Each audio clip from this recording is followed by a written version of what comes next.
You won't be able to believe your eyes when you see these items recovered from the wreckage of the Titanic. Seeing them will send shivers down your spine, for behind every artifact recovered from the Titanic lies a heartbreaking story. The violin. If you have ever watched James Cameron's film, Titanic, you surely remember the scene where, as the ship was sinking, the air was filled with weeping, screaming, and utter chaos. Passengers were scrambling to save their lives. Yet, amidst it all, a band of musicians continued to play on. But did you know that this actually happened in reality? Yes, this scene was depicted based on a true story. One of the most valuable artifacts recovered from the Titanic's wreckage is the very violin that was being played as the ship went down. After the Titanic struck the iceberg, passengers began to panic and clamor to board the lifeboats, shoving and pushing one another in the process. To soothe the minds of the terrified passengers, the 8-member band decided to continue playing their music. Many Titanic survivors bore witness to this event. They recounted that the musicians continued to play until their very last breaths. Tragically, not a single one of the 8 musicians survived the disaster. The most poignant story within this tragedy belongs to the band leader, Wallace Hartley. His body was recovered 7 days after the ship sank. Even then, the leather case containing his violin remained strapped to his back. One of the rescuers detached it from his body and kept it as a keepsake, while Hartley's remains were sent to England, where his funeral was held. On that day, nearly 20,000 people gathered to pay their final respects to him. Years after the disaster, when the violin was subjected to forensic examination, it was confirmed to have belonged to the band leader, Wallace Hartley. Inscribed upon the violin were the words, "Wallace, on the occasion of our engagement, from Maria." This revealed that the violin was a gift from his fiancée, Maria. Subsequently, the violin was returned to her. In 2013, the violin was put up for auction, where a British collector purchased it for £1.7 million. And this was the most valuable piece among all the artifacts recovered from the Titanic. Indeed, the world will forever remember the dedication shown by Wallace Hartley and his band members. In fact, there is a specific protocol on ships. Should the vessel ever face imminent danger, the passengers are to be evacuated first, followed by the crew members saving their own lives. However, none of these band members were part of the ship's official crew. They had every right to abandon the vessel to save themselves. They knew that certain death awaited them within a matter of minutes. Had they chosen to do so, they could have fled. Yet, the musicians made the decision to continue playing music until the very last moment, offering solace to the hearts of the ship's passengers. The big piece. Upon seeing this section of the Titanic, it becomes immediately obvious why it was given that name. This massive section of the Titanic hull weighs approximately 15 tons, measures 30 feet in length, and is 13 feet wide. It was first discovered in 1994. Subsequently, in 1996, a salvage team devised a plan to recover this 15-ton hull section by filling lift bags with diesel fuel, a substance significantly lighter than water and capable of providing buoyancy. As the salvage team was hauling the section toward the surface, a violent storm suddenly erupted. The cable tethering the big piece snapped, causing the massive section to plummet back down and land once again near the Titanic wreck site. A second salvage operation was launched in 1998 to recover it. This time, it was successfully retrieved using a powerful winch system. After nearly 85 years, A section of the Titanic Times was once again bathed in sunlight.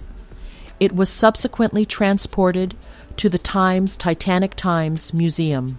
This particular piece constitutes a section of the ship's starboard hull. Remarkably, the glass panes remain intact within its portholes to this day. The big piece stands as irrefutable proof of the sheer violence with which the ship broke in two and sank that fateful night. Even this massive 15-ton structural support, weighing as much as a small truck, snapped apart as if it were nothing more than a matchstick. According to museum visitors, standing beside this artifact evokes the visceral sensation of actually standing alongside the Titanic Times itself. Many describe the experience of touching it as one that sends shivers down their spine, a moment so emotionally overwhelming that tears flow involuntarily. Human remains, 1,500 passengers, perished in the Titanic disaster. Of those who plunged into the frigid waters, the extreme cold caused them to succumb to hypothermia within a mere 15 minutes. However, thanks to their life jackets, the vast majority of these bodies remained afloat on the water's surface. The White Star Line dispatched 4 ships to conduct a search operation and recover these remains. Approximately 4 days later, the Mackay-Bennett Times arrived at the scene, where its crew encountered countless bodies floating in the water. However, these remains were in a severely deteriorated condition. Most of the bodies could not be identified. They had decomposed and were severely damaged. Since many of the passengers hailed from various countries, these bodies remained unclaimed by any family members. Furthermore, the remaining bodies were so badly mangled that even their own families failed to identify them. These unidentified remains were laid to rest in Halifax, Nova Scotia. Some bodies were so grotesquely decomposed that due to confusion and misinformation, they were mistakenly handed over to the wrong families. 4 vessels belonging to the White Star Line brought a total of 700 bodies back to port. The remaining bodies, however, proved impossible to recover. Because the water was frigid cold as ice, many had been terrified to jump in. Moreover, the ship carried an insufficient number of lifeboats. Consequently, these victims were buried alongside the Titanic Times itself, 4 kilometers beneath the ocean's surface. Many years after the tragedy, in 1985, Robert Ballard and his team became the first to discover the Titanic's wreckage on the ocean floor. When they conducted their exploration within the wreckage, they did not find a single human skeleton. In reality, having lain at such extreme depths for so long, the bodies had gradually decomposed. Eventually, they vanished completely. The only traces of the passengers they found were their shoes and clothing. Due to their prolonged submersion, much of this footwear and attire had deteriorated. At first glance, these might appear to be mere mundane objects. Yet, if one reflects upon them with any depth, one realizes the profound emotional weight they carry. A single shoe serves as a poignant reminder of a real human existence and of a life once lived in luxury. It evokes the dreams of a passenger who boarded the ship, filled with hope for a new life in America. On that fateful night in 1912, that life was extinguished, and there, in the ocean's unfathomable depths, that individual was buried alongside the ship. This shoe stands as a testament that at one time it graced someone's feet. Yet, as the years passed, the body it once belonged to decomposed and dissolved into the sea, leaving behind only this artifact as a lasting memory. A set of keys. Did you know that during the sinking of the Times Titanic, a single, specific key enabled many people to reach their destination safely? This key was in the possession of a courageous crew member named Samuel Hemming. As the Titanic Times was going down and lifeboats were being launched to save the passengers, the ship's captain, Edward Smith, ordered Samuel to descend to the lower decks, unlock the lamp locker, and retrieve the lamps.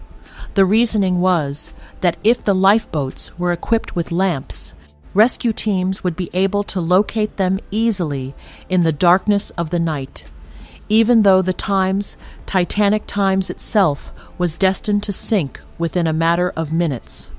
Despite knowing this grim reality, the brave crew member made 5 separate trips to the lower decks to unlock the lamp locker and retrieve lamps for 15 different lifeboats. He also ascended to the top deck 4 times during this process. Although Samuel was eventually rescued, people remember him to this day for this heroic act. For the remainder of his life, he kept these 3 keys close to him as a constant reminder of that fateful event. After his death, his family sold the keys to a British collector at an auction. Perfume bottles. In 2000, during a salvage mission, a recovery team discovered a leather bag. Inside this bag were several small vials of perfume, unique artifacts recovered from the wreck of the RMS Times Titanic. Salvage expert Dick Barton told ABC News, "We had no idea what we had found until we brought it up to the surface. When the bag was opened, a number of intriguing items were revealed inside. In total, the bag contained 62 bottles of perfume, comprising 20 different scents. Further investigation revealed that the bag belonged to Adolf Saalfeld, a 7-year-old perfumer.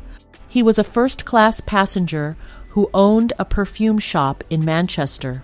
Several years later, salvage experts discovered additional perfume pouches from the Times Titanic, each bearing Adolf Saalfeld's name. This indicated that he had intended to travel to New York to establish a perfume business. Since the ship had been touted as unsinkable, a vessel that could never possibly go down, he had boarded the Titanic Times, carrying large bags filled with bottles of perfume. When experts opened the recovered perfume vials, they found that the scents within them were still remarkably intact. According to the experts, the fragrances bore notes reminiscent of lemon and flowers. Adolf lost his life in that accident, yet the perfume he created lives on to this day. Friends, if you enjoyed this video, please be sure to give it a like and stay connected by subscribing to the channel. Every single subscription from you motivates me to bring you even more wonderful videos. That is all for today. For now, I bid you farewell. I look forward to seeing you again in the next episode.